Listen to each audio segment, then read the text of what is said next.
Iya, cuitan CEO Bukalapak Ahmad Zaki terkait dana research and development yang tergolong kecil di Indonesia seakan membuka mata publik betapa pentingnya anggaran ini untuk kemajuan bangsa. Namun anggaran negara sangatlah terbatas untuk memenuhi postur anggaran. Siapa saja yang sebenarnya dapat berperan untuk mendukung pemerintah dalam menganggarkan atau kontribusi terkait research and development atau R&D. Saya ingin tanyakan langsung kepada Direktur Eksekutif Core Indonesia. Ada Mas Muhammad Faisal yang sudah bergabung bersama saya, Direktur Eksekutif Center of Reform in Economics. Mas Faisal, ya. Sebenarnya ini ada rasa terima kasih juga mungkin dengan Mas Zaki ya, karena buka mata publik akan pentingnya R&D di Indonesia. Benar. Kalau angka-angka yang tadi sudah disebutkan Pak Jokowi, 26 triliun rupiah di postur anggaran saat ini, sebenarnya sudah ideal belum? Atau itu sudah termasuk kontribusi swasta dan universitas belum? Ya. Kalau 26 triliun itu kan kalau di US dollars kan sekitar 2 miliar US dollars, itu kalau kita bandingkan dengan GDP itu di kisaran 0,1 sampai 0,2% dari GDP. Ya, jadi itu kalau dibandingkan dengan banyak negara yang lain memang sangat kecil ya. Dengan tetangga saja, nggak usah negara maju ya. Dengan tetangga saja Malaysia 1,3%, Singapura 2%. Thailand juga lebih besar, itu sekitar 0,5% gitu. Jadi memang lebih kecil. Dan itu biasanya kalau R&D itu adalah gabungan dari bukan hanya pemerintah tapi juga swasta. Nah, tapi seberapa besar sebetulnya persentase dari pemerintah? Nah, hampir di semua negara, terutama negara-negara yang maju dari sisi R&D-nya, itu memang dari sisi anggaran untuk R&D itu memang swasta yang berperan besar. Gitu yang berperan besar yang swasta gitu, pemerintah memang lebih kecil gitu ya. Nah, bahkan untuk negara-negara yang punya peran daripada negaranya kuat ya, state-nya kuat seperti di Skandinavia, Denmark, Norway, Sweden, itu juga 2/3-nya itu adalah swasta. 2/3-nya swasta, bahkan di negara-negara maju seperti itu bahkan negara-negara maju. Yang pengembangan inovasi teknologinya tinggi, komunikasi di sana tinggi, segala macam industri energi baru terbarukan juga di sana. Betul. Jadi peran dari pemerintah itu menurut saya bukan di spendingnya. Nah, tapi adalah menciptakan environment-nya. Bagaimana supaya swasta itu dia mau atau terdorong untuk spending untuk R&D. Ini ya, termasuk enabler-nya ya. Ya, termasuk insentif. Kalau di Malaysia kalau tidak salah swasta yang punya kontribusi besar terhadap R&D dapat insentif pajak tax holiday sampai bertahun-tahun, 5 tahun kalau tidak salah minimal. Apakah itu yang sebenarnya bisa dilakukan oleh pemerintah ketimbang dari spending yang dikeluarkan? Salah satunya adalah itu. Dan sebetulnya pemerintah kan sudah ada yang kemarin ya, kebijakan yang memberikan insentif pajak bagi perusahaan-perusahaan yang spending untuk R&D. Nah, tapi yang saya maksudkan bukan hanya insentif pajak, tapi yang jelas menciptakan environment yang kondusif bagi R&D. Jadi pertama adalah tadi Pak Jokowi sebetulnya sudah menyebutkan bahwa arahnya tembakannya kemana. Dan arahnya itu jelas, R&D ini difokuskan ke arah mana. Lalu yang kedua, menciptakan environment itu juga adalah memastikan bahwa R&D itu benar-benar dimanfaatkan. Bukan sekedar R&D per se. Gitu. Apalagi kalau kita mengharapkan swasta. Swasta itu tidak hanya mau spending untuk sesuatu yang hanya untuk itu tidak ada dampaknya terhadap produksi mereka. Gitu ya. Jadi harus dimanfaatkan. Nah, ini juga menjadi catatan yang penting menurut saya karena banyak hal di riset pada saat ini itu adalah untuk riset seberangka. Jadi kontribusi mereka swasta ini terutama kita juga besar dengan teknologi, komunikasi, IT, otomotif.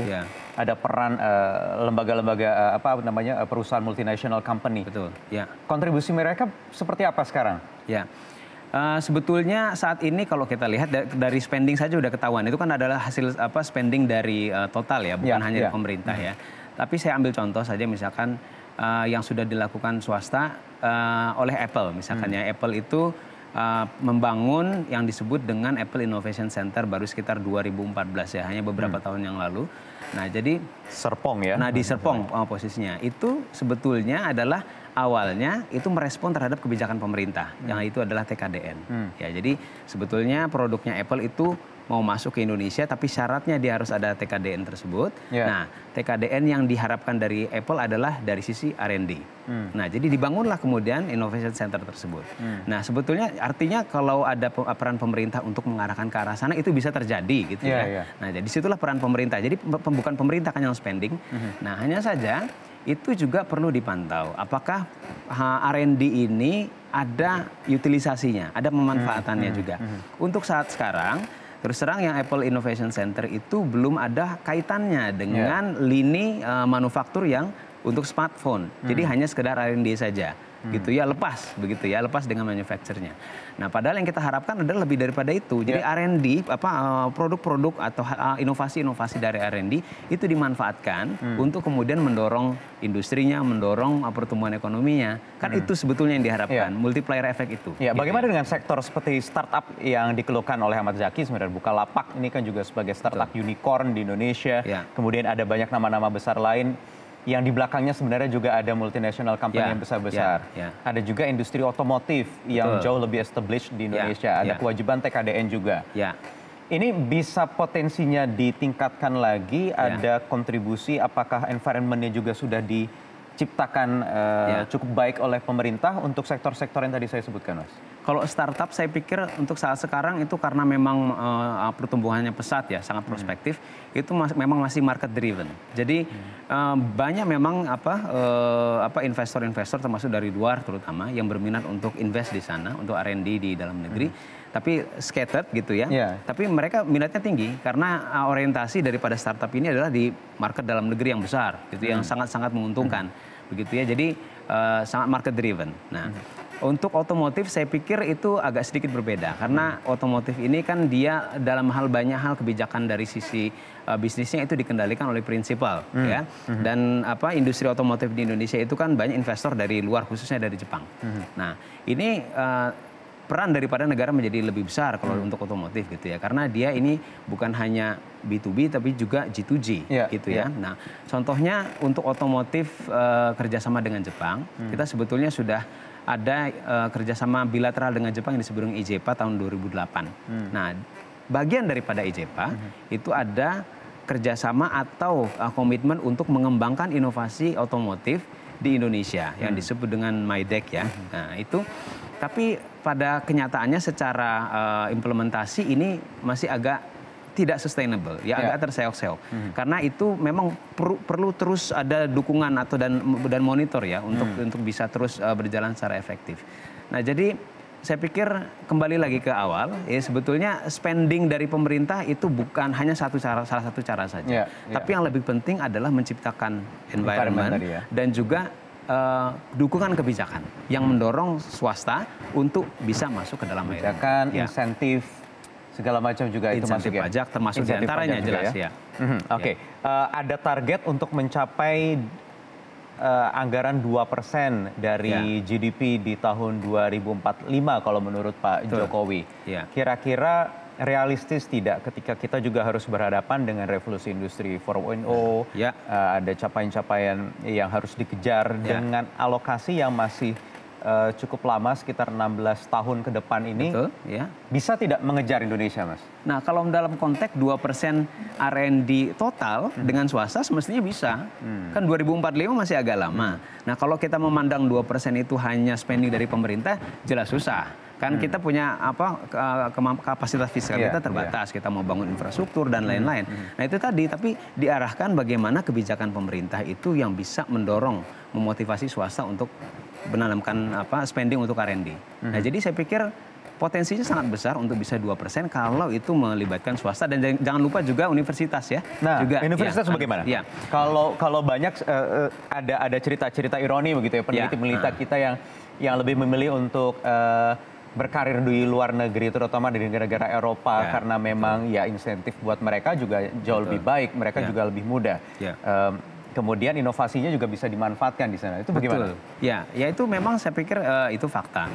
Itulah yang saya katakan tadi, bahwa spending saja bukan pemecahan satu-satunya, tapi juga menciptakan environment-nya. Termasuk diantaranya plus tadi ya, pemanfaatan daripada hasil riset yang dilakukan oleh peneliti-peneliti dari kampus. Kemudian juga satu lagi juga apresiasi. Apresiasi ini penting gitu ya.